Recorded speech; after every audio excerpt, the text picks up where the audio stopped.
ایک تصور، ایک عقیدہ، ایک سوچ، یہ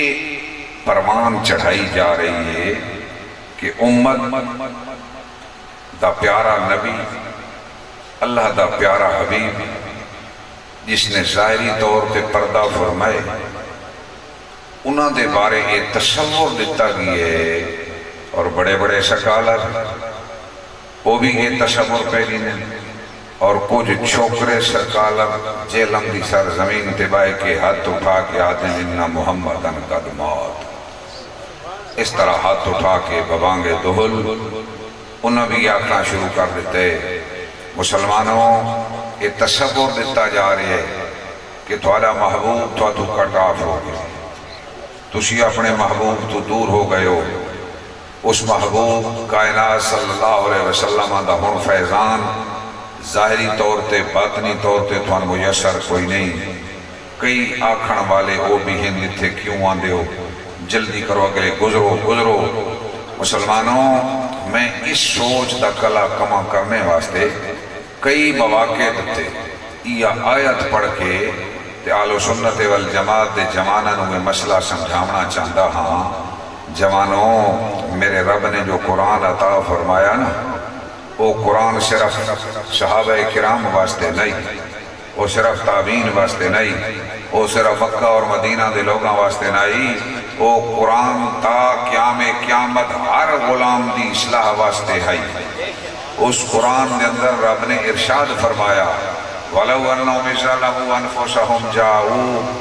اگر یہ لوگ اپنی جاناں تے ظلم کر بیٹھے ہم تے سونے آ ویندے تیرے بوئے تے،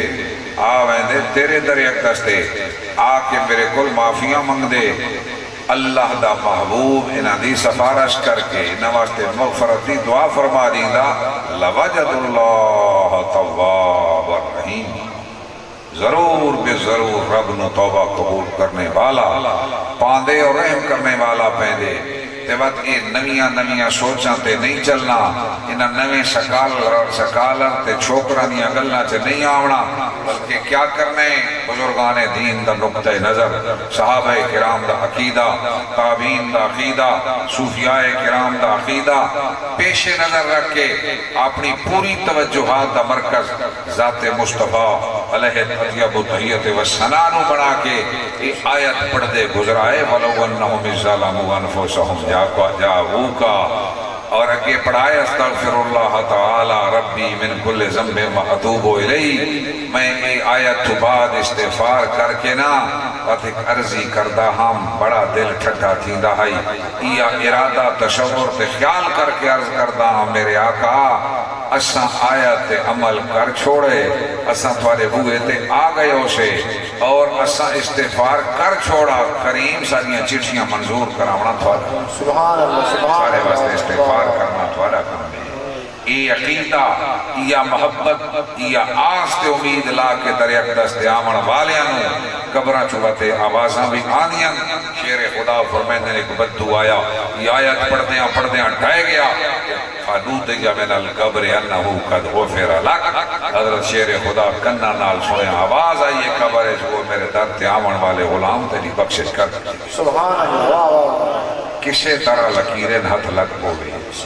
کسے طرح معافی دی نعمت مل ونجے، کوئی ہیلہ تا اختیار بندن کرنا چاہیے کہ نہیں۔ جڑے اتھے پہنچ گئے انہاں اتھے ہیلے کیتے، جڑے اتھے نہ پہنچے اتھے وائے کہ ہیلے تے آس تے امید لا کے بیٹھے مولا تیرے محبوب دی محفل میلاد بنا کے آئے بیٹھے ہیں، نہ اتھے کوئی سیاسی مقصد ہے، نہ کسی سیاسی پارٹی دے واسطے ووٹیں گے، نہ کوئی سیاسی لیڈر دی آمد ہے۔ میرے کریم تیرے محبوب دی آمد دا دہاڑا سن کے سارے غلام جمع تھے بیٹھے۔